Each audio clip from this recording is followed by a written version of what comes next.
आप सुन रहे हैं कहानियां विद रंजीत। स्वागत है आप सभी का हमारे यूट्यूब चैनल कहानियां विद रंजीत पर। दोस्तों, एक छोटे से गांव में मोहन नाम का लड़का रहता था।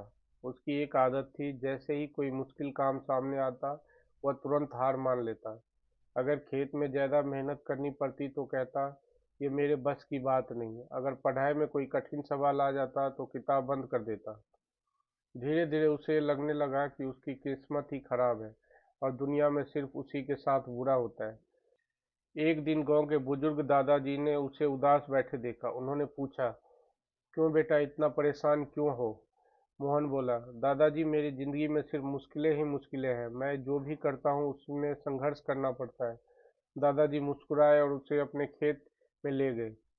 वहाँ एक छोटा सा पौधा मिट्टी को चीरकर बाहर निकल रहा था। दादाजी बोले, देख इस पौधे को, अगर ये मिट्टी से लड़ना छोड़ दे तो क्या कभी पेड़ बन पाएगा?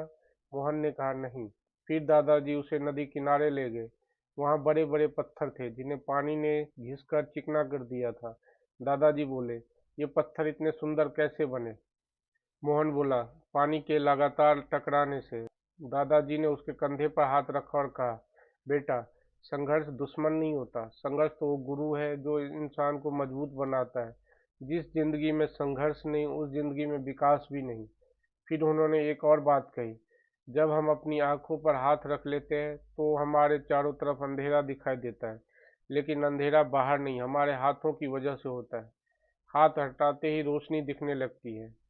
मोहन को बात समझ आ गई। उसने तय किया कि अब वह मुश्किलों से भागेगा नहीं।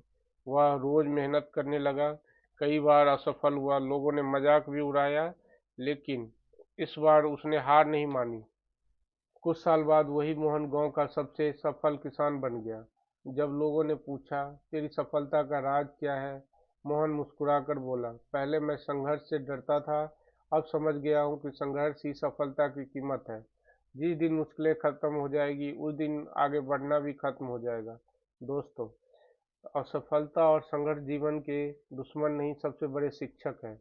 जो इंसान कठिनाइयों से लड़ना सीख जाता है वही आगे चलकर सफलता का स्वाद चखता है।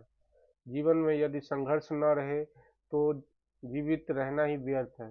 दोस्तों, ऐसे ही कहानियाँ सुनने के लिए हम जुड़े रहिए हमारे साथ कहानियाँ with Ranjeet. Like, share and subscribe करना ना भूलें। Thank you.